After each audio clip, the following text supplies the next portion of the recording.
Alors, qui je suis? Donc, je travaille dans le design depuis 1993, particulièrement dans le design pour écran, en étant passé par un certain nombre d'agences, donc NetInBee, Magic Media, DDB Digital, Andersen Consulting, enfin toute une série de choses pour, après maintenant un certain temps, arriver chez Central Design, où je travaille depuis 2 ans comme facilitateur de projet. Alors, que fait Central Design? Nous concevons pour les gens qui utilisent des écrans.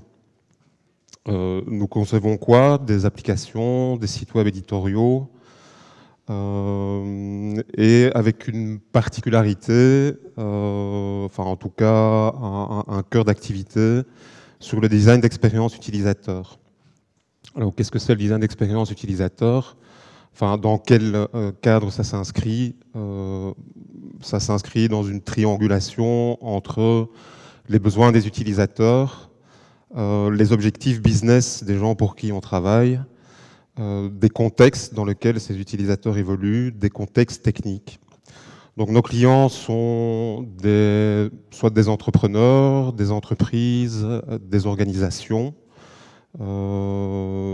publiques, ou des organisations qui sont dans le secteur de l'économie non marchande. Alors, l'équipe de Central Design est une équipe multidisciplinaire, donc nous sommes 6 personnes. Donc c'est une structure qui a été créée par Geoffroy Delobel, donc qui est donc designer. On a Lucas qui lui a une formation d'UX designer qui vient de l'université de Delft. Quentin avec une formation de typographe qui s'est aussi spécialisé dans l'UX design. David qui fait du front-end et du design aussi. Sarah qui est plus dans la stratégie de contenu, et moi qui suis là comme facilitateur de projet. Alors la particularité, c'est donc qu'on fonctionne dans une équipe multidisciplinaire et que l'ensemble des intervenants travaillent ensemble, donc on n'a jamais d'experts qui fonctionnent de manière isolée, ce qui enrichit évidemment notre quotidien et la manière dont on va répondre dont on va, répondre à des problèmes design, solutionner des problématiques par le design en vue d'améliorer le mieux que l'on peut le monde. On sait qu'on va l'améliorer par petits morceaux, qu'on n'est pas... voilà, on veut améliorer les choses. La particularité de l'équipe, c'est de fonctionner dans un environnement agile. Donc je vais reprendre quelques valeurs de ce qu'est l'agilité. Donc c'est qu'on privilégie les individus et les interactions entre les individus plutôt que des processus d'approche design ou des focalisations sur des outils. On essaye de rendre très vite les projets design concrets, donc on privilégie plutôt l'action. C'est-à-dire qu'on va plutôt de l'action à la pensée que de la pensée vers l'action. On essaie de développer une grosse culture de la collaboration et de faire collaborer tous nos clients dans nos phases de conception. Et notre environnement nous permet de nous adapter très très vite au changement. Donc on n'est jamais dans le suivi d'un plan et on essaye toujours de pouvoir intégrer le changement par nos manières de travailler. L'autre particularité, c'est que l'équipe est autogérée, donc on a une transparence sur tout, que ça soit la stratégie du studio, les finances, donc il y a une transparence. Toutes les décisions sont prises collectivement et on affirme l'aptitude des humains à s'organiser sans avoir besoin d'être dirigés. Je vais passer un petit film maintenant, qui va vous faire rentrer dans le studio pour capter un petit peu l'ambiance. Sans son.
Alors, on a développé un certain nombre de principes qui vont guider la manière dont on va avancer dans les projets design.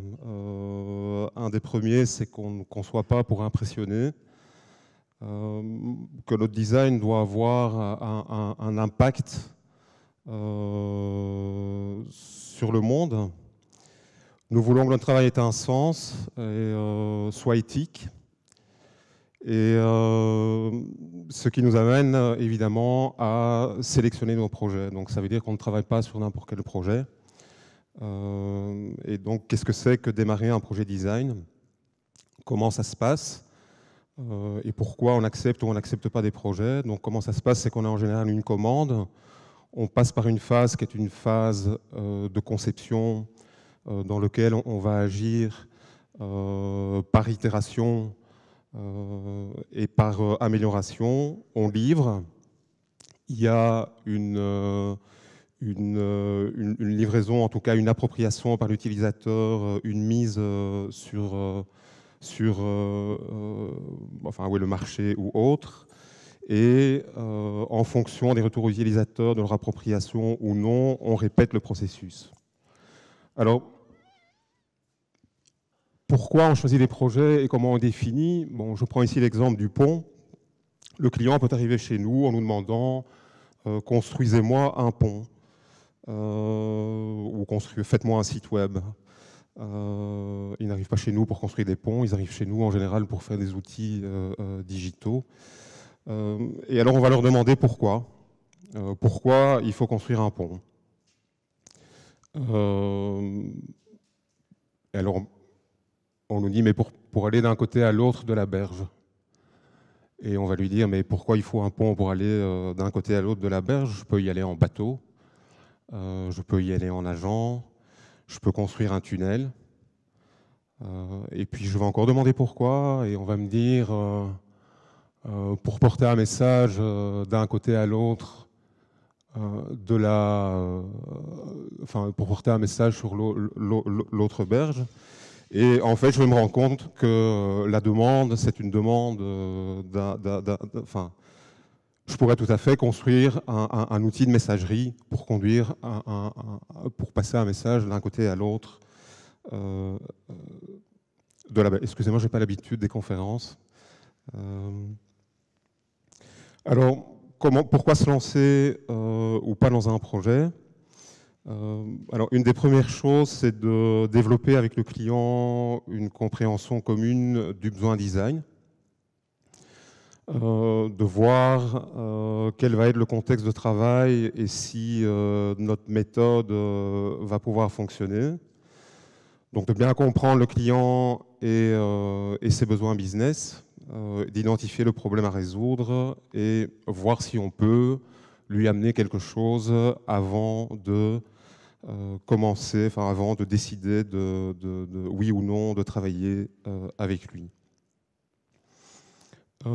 La première chose que l'on fait si le projet commence, c'est commencer par les besoins. Et commencer par les besoins des utilisateurs. Commencer par les besoins des utilisateurs, c'est quoi? C'est sortir du studio. C'est sortir du studio pour interviewer les gens, voir qui ils sont, ce qu'ils font, de quoi ils ont besoin. Aller à la rencontre des gens qui correspondent à notre cible. Et ensuite, les observer. Souvent, on fait des interviews des utilisateurs et on se rend compte que ce qu'ils disent ne correspond pas à la réalité. Et la troisième chose, c'est de s'immerger pour vivre ce que les gens vivent. Donc c'est vraiment super important en fait avoir une démarche d'empathie envers les utilisateurs, de les écouter, de se mettre à leur place. Ça nous donne vraiment les informations pour pouvoir commencer à faire du bon design. Un des deuxièmes principes, work together, donc travailler ensemble. Alors évidemment, les clients sont ceux qui connaissent le mieux leur contexte, et donc ils interviennent en fait, ce sont des membres de l'équipe à part entière, comme les utilisateurs, à partir du moment où il y a appropriation et on va au-delà des prototypes et où il y a implémentation du projet design qui est en cours. Et donc, nous, en tant que concepteurs, on connaît les ingrédients et les recettes qui vont pouvoir les aider à atteindre leurs objectifs. Donc, une chose très importante qu'on fait dans le studio, c'est donc impliquer les clients tout au long du processus de conception et de réception du projet design. Et ce que l'on fait, c'est, on a mis en place, c'est pas nous qui l'avons inventé, des sprint design qu'on pratique, où on partage des connaissances donc, au cours d'exercices, d'ateliers avec les clients et de checkpoints réguliers. Donc en fait, on les voit toutes les semaines. On définit en début de semaine avec eux ce qu'on va faire. Pendant la semaine, en général, on ne le voit pas. Et il y a une personne qui est là pour empêcher qu'il y ait des informations qui puissent nuire en fait au travail des designers ou amener du bruit dans ce qu'ils font. Et on les voit en fin de semaine pour faire des checkpoints sur ce qui a été fait et définir ce qui sera fait la semaine suivante. C'est assez intéressant parce que le client n'est jamais surpris. Il voit très très régulièrement le projet en construction, en processus. Et quand on perd ou quand on se trompe, on ne perd jamais qu'une semaine. On a parfois des projets qui peuvent durer 2 mois, 3 mois. D'un point de vue budgétaire, quand on doit revenir en arrière, on ne revient jamais donc une semaine en arrière. 1 semaine, 2 semaines. Alors notre espace, la cuisine est l'espace central. Donc c'est une cuisine qui est vraiment un lieu où on fait nos réunions. Donc c'est à la fois notre cuisine et notre salle de réunion. Et on a là l'espace où on travaille. Alors comment on a configuré l'espace pour pouvoir travailler de manière collaborative et ce qu'on pratique, donc ce sont des stand-up meetings. Pourquoi les meetings debout? C'est pour regarder. Quand on fait des meetings assis, souvent tout le monde s'endort. Donc le fait d'être debout, ça garde éveillé. Et on a des sessions de whiteboard, des whiteboard sessions, donc qui sont assez connues. On a acheté des grands panneaux. On a une vingtaine de grands panneaux comme ceux-là qui nous permettent de faire du travail de post-it et d'afficher en permanence la vue du projet. Donc on n'a pas besoin d'aller sur notre ordinateur, donc on est vraiment entouré des projets sur ces panneaux et on voit l'évolution, les plannings c'est pareil, ce qui ne veut pas dire qu'on n'a pas d'outils à côté. Et on utilise assez systématiquement, c'est un peu notre outil de base autant que l'ordinateur, donc les sticky notes, donc qui sont des post-it. Sur lequel on note nos idées. C'est vraiment un outil qui fait partie de notre quotidien. Et ce qu'on appelle les war rooms, donc c'est des endroits là où on va accueillir les clients, où chacun dans la démarche participative va avoir ses post-it, son set de post-it, de quoi écrire, de quoi faire du sketching. Et réfléchir ensemble. Et on leur fait à manger aussi. Donc, un exemple qui est assez intéressant de ce travail collaboratif, c'est un travail qui est en train d'être fait pour l'instant pour maradio.be et qui est une coopérative qui a été créée par les opérateurs radio en Belgique francophone pour mener des réflexions et poser des actions par rapport à d'autres opérateurs en fait qui rentrent dans leur écosystème de type TuneIn, qui sont des players qui vont permettre de voir tous les flux streaming qui existent sur le web.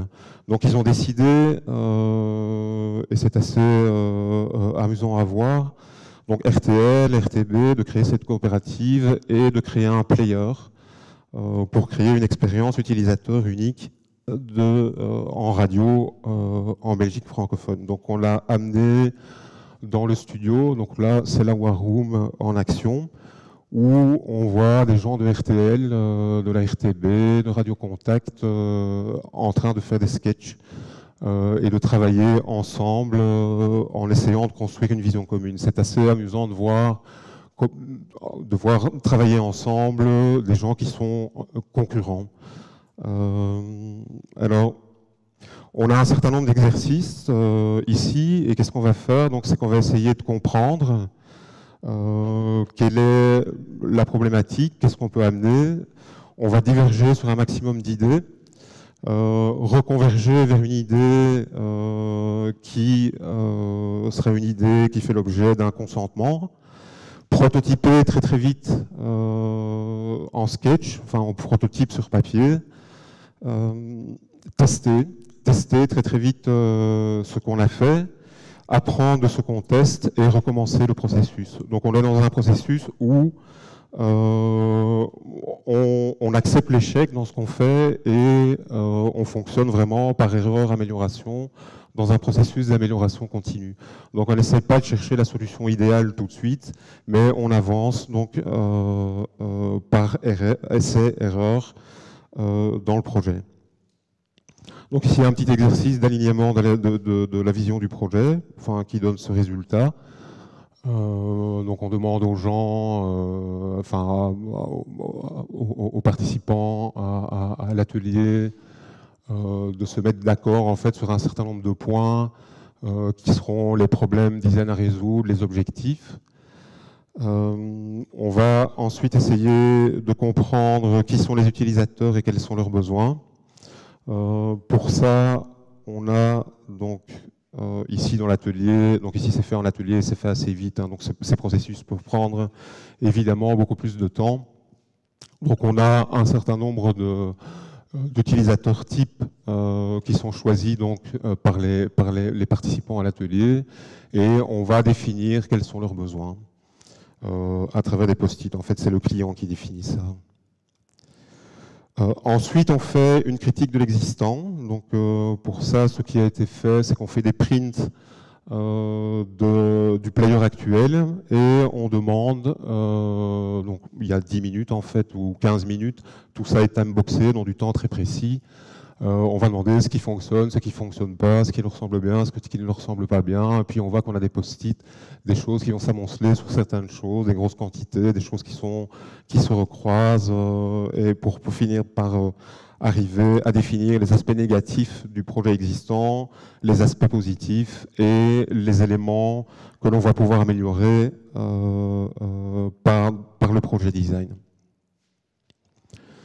Il y a ensuite une critique du contexte. Donc ici, dans ce cas-ci, c'est d'aller voir, tiens, dans ce contexte, qu'est-ce qui se passe. Donc on va voir d'autres players en ligne, dans d'autres pays, qu'est-ce que c'est l'expérience, comment ça fonctionne, comment ils ont solutionné, quels sont les players. Et puis, on explore collectivement. Là, les participants à l'atelier font les sketching, enfin c'est eux qui font les wireframes, on en fait aussi.